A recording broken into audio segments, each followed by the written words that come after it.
Adam, known by his comrades as Sami, woke up gasping for air. On a beach littered with wreckage, his plane had gone down in flames. His unit was gone, but he wasn't the only survivor, because from the shadows of the jungle, he saw a figure he knew too well. Ked, the traitor who had betrayed their squad and left them to die there, was no way off the island. No food to spare and no water except for what they could fight for. The island had become their battlefield, and only one man would walk away alive. Sami fashioned a crude knife from a stick and a jagged rock, while Ked ripped a metal bar from the wreckage and shaped it into a spear. That night, as Sami crept through the trees, a wooden arrow sliced into the trunk beside his head, and Ked's voice echoed in the darkness, telling him that he would scream like the others before they died.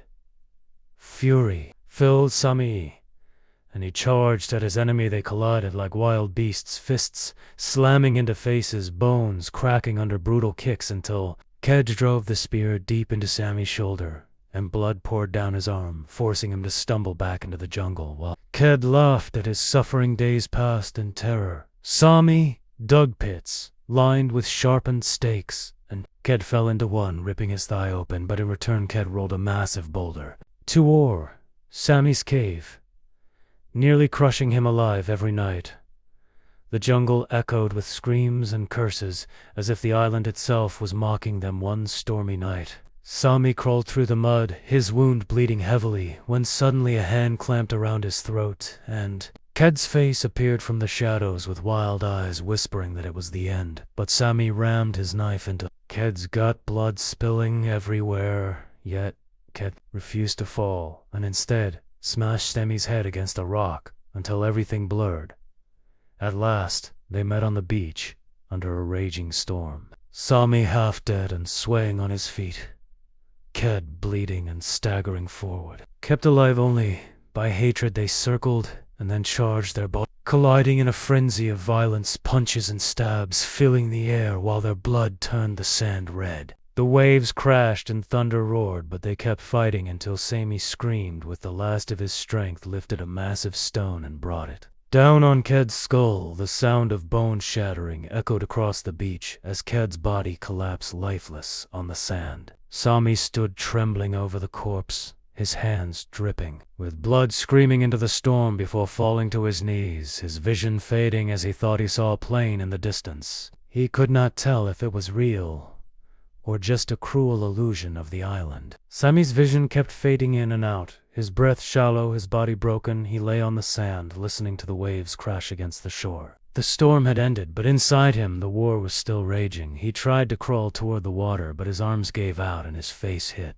the wet sand. Suddenly, he heard the faint hum of an engine. His eyes widened through the blur of pain. He saw lights in the sky. Plane flying low, circling as if searching for something. He waved his arm weakly, leaving a trail of blood in the sand, but the plane passed overhead, disappearing into the clouds. For a moment, silence consumed him, and he felt the cruel weight of despair pressing down. But then he remembered Ked's last words. The madness in his eyes and the endless fight for survival rage kept him alive. Himself up, staggering along the shoreline, stumbling on rocks and falling over and over, until finally he reached the wreckage of the plane that had brought them to the island. Inside he found a broken flare gun, bent and rusted, but still usable. With trembling hands, he loaded it, aimed at the sky, and fired. The flare burst like blood across the heavens, red light tearing the night apart. The distant plane turned, circling back as Sami collapsed to his knees, coughing blood, his eyes filled with tears. He had survived Ked, he had survived the island, but now he wondered if he would survive himself.